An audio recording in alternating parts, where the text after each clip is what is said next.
So hello guys. Today we are trying to solve this problem on Codeforces, that is split. This is from the recent Codeforces round 1067. Let's read this problem. You are given a sequence A containing two n integers. Let f of b denote the number of distinct elements with an odd number of occurrences in sequence B. You need to split the given array into two disjoint subsequences p and q, each of size n, such that f of p plus f of q is maximized. Output the maximum value. A sequence A is a subsequence of p, so we all know what a subsequence is. And then these are the constants on n. So essentially, let me try to break down this problem. So what they have given is f of x is equals to the number of distinct odd numbers or number of distinct elements having odd occurrences, right?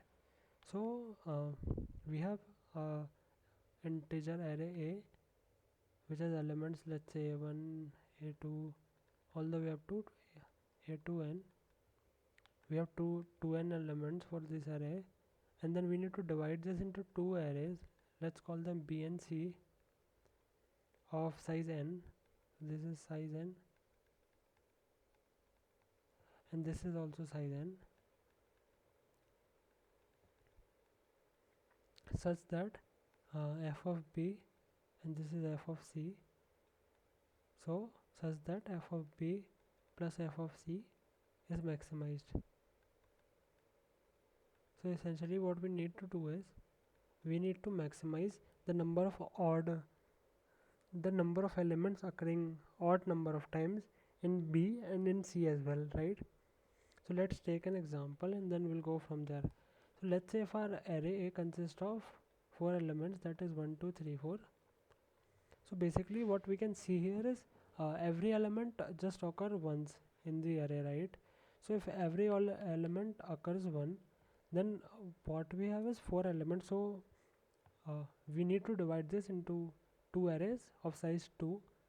So this is, let's say, B and this is C. And so if I take 1 and 2 and take this into B and then take 3 and 4 and then take this into C, so now we can see that B have f of B actually is equals to 2 and f of C is equals to 2 as well, because 1 and 2 both occur once, which is odd, and 3 and 4 also occurs just occurs once, and so f of C is 2 as well. So f of B plus C is 4, which is the maximum possible. Okay, so now let's make one observation, that is let the element xi have a frequency of fi. Okay, or let's just call that x1. So let the element x1 have a frequency of f1, let the element x2 have the frequency of f2, so on. Let the element xk have the frequency fk. Okay, so now if I sum over all the frequencies where I go from 1 to k, this is actually equals to 2n, right? The frequencies of all the elements is nothing but 2n, because this is the total number of elements that we have, right? So what we can conclude, that some element might be occurring even number of times and some might be occurring odd number of times. So can we write something like x into even plus y into odd equals to 2n, right? Why is that? Because we can see that if we write something like this, 1 1 1 1 2 2 3 and 5, let's say. So basically what we can see here is the 1 occurs 4 times, 2 occurs 2 times, 3 occurs once and 5 occurs once as well. So if we write the frequency of these elements, so this is 4, this is 2, this is 1, and this is 1 as well. So the overall summation is 8, right? And we can see we have two even occurrences and two odd occurrences, right?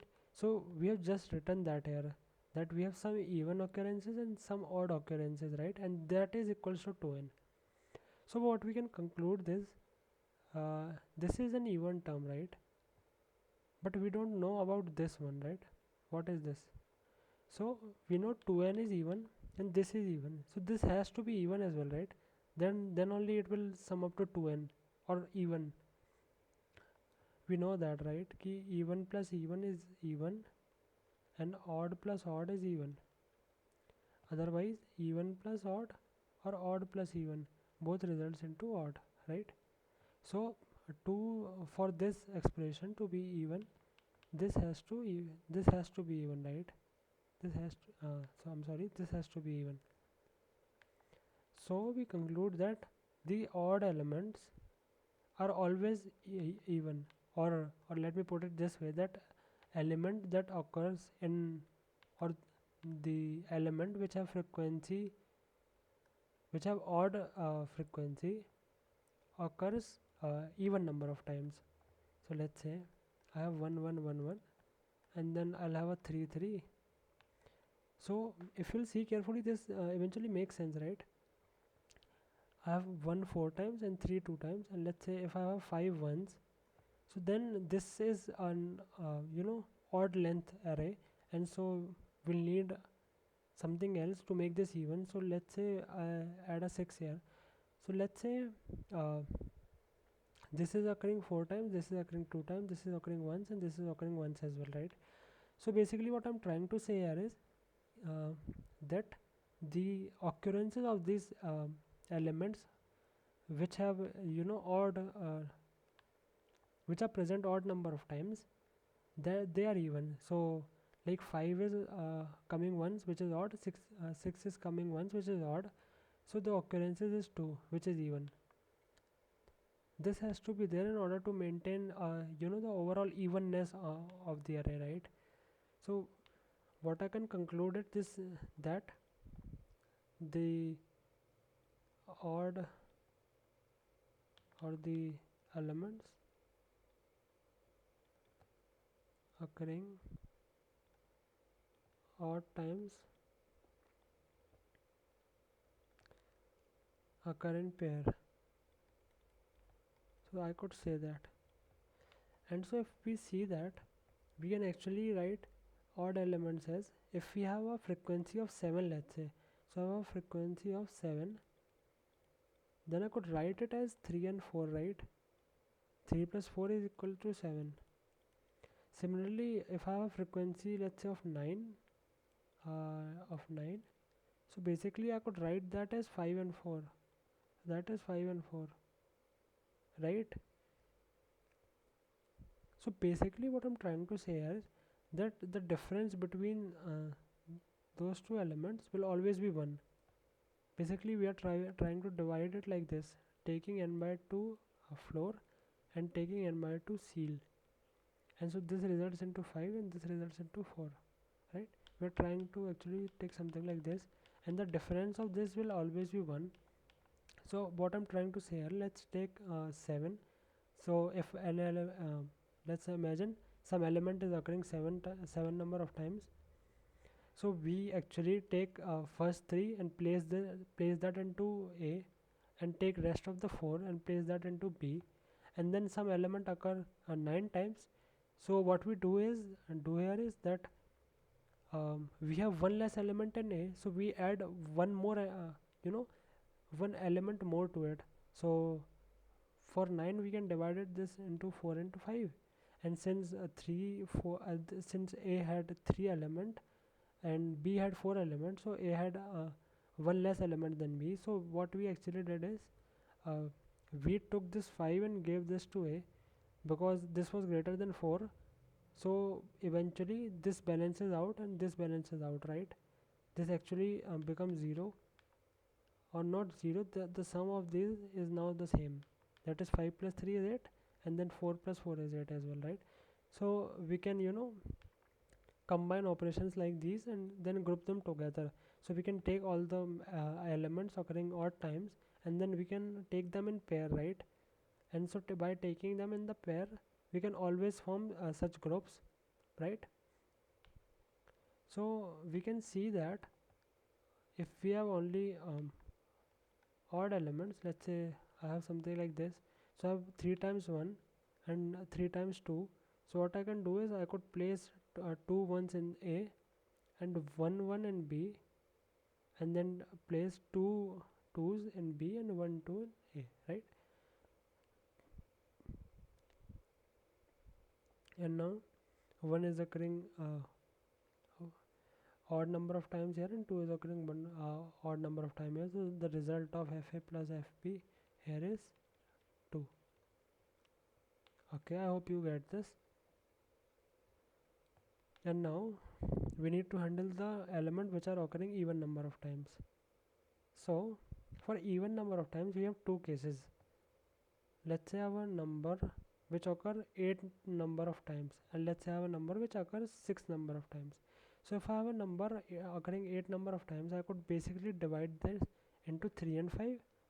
And if I have a number let's say 6, so I could basically divide this into 3 and 3. So basically 6 could be divided into two odd elements, and this can also be divided into two odd elements. So basically you can say that for any for even elements we can get two odd elements,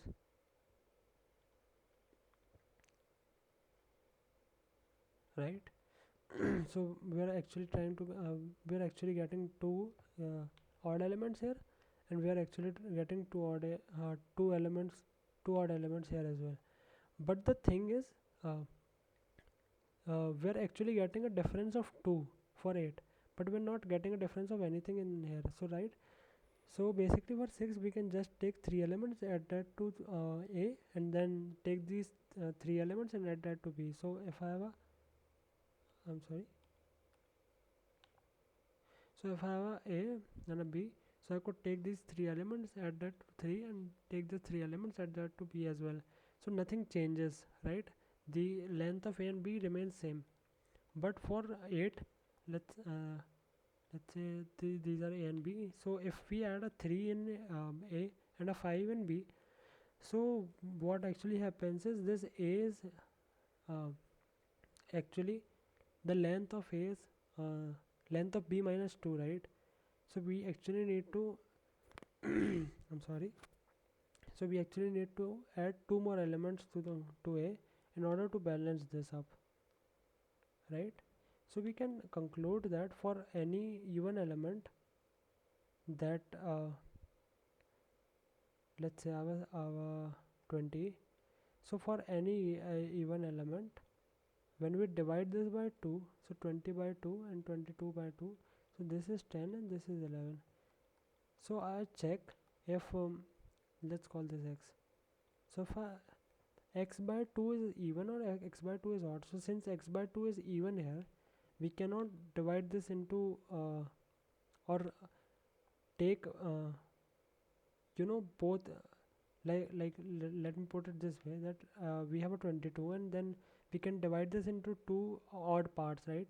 We have 11 and we have 11, so we can take these 11 elements and add that to A, right? And take these 11 elements again and add that to B, and the length of A and B does not change with 11, right? But if I were 20, then I could basically take 11 and a 9, and then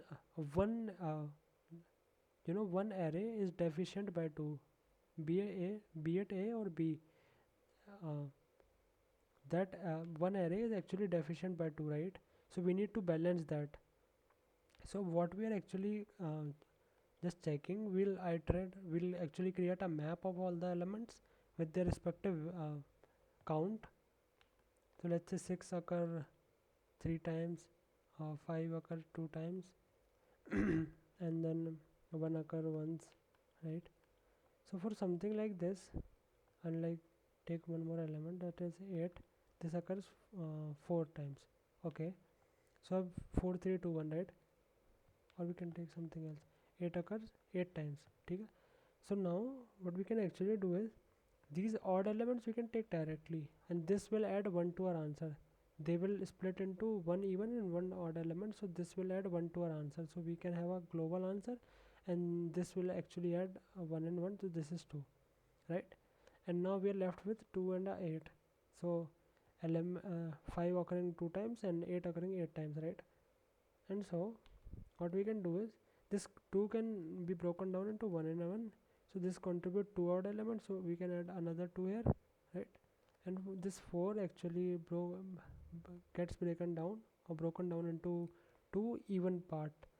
So basically what we can do here to break this up, we can take a 5 and a 3, and so we can add a 2 here. But since this element uh, when divided by 2 is actually completely divisible by 2, so we maintain a difference or diff variable which now has a 2 here, right? And so if we had a something like 16, or not 16, let's call it 4. If we have 4 frequency in the array, and so this is also when we divide this by 2, this is completely divisible by 2. This actually cancels this difference.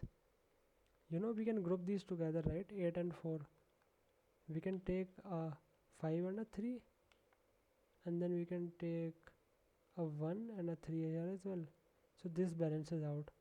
There is a difference of 2 here, there is a difference of 2 here. So we this was deficient by 2, so we add the greater number here and the lesser number here, right? So this balances out. So if we encounter another number, so we can cancel this up and this becomes 0. So basically we can XOR it with 2 for the elements whose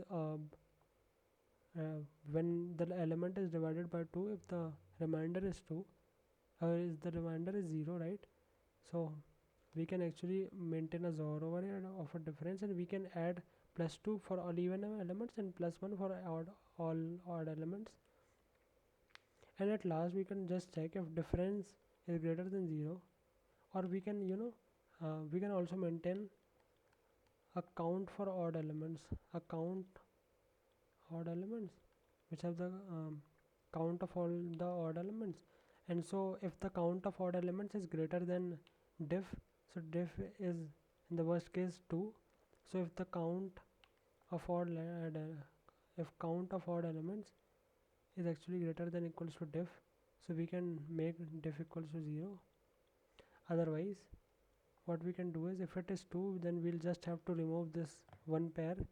We cannot take this if we do not have this, so we'll just have to take a 4 and 4 here in order to balance the array. And we know these are even elements, so in this case we have to do res minus equals to 2, because these are 2 odd elements, we do not have them anymore. So we actually do a res minus equals to 2 if diff equals to if diff is greater than 0. That means we still have some pairs left, right? So this is basically the code for that. You can pause and check for it, and that's pretty much it for the problem. I hope you liked it. Thank you.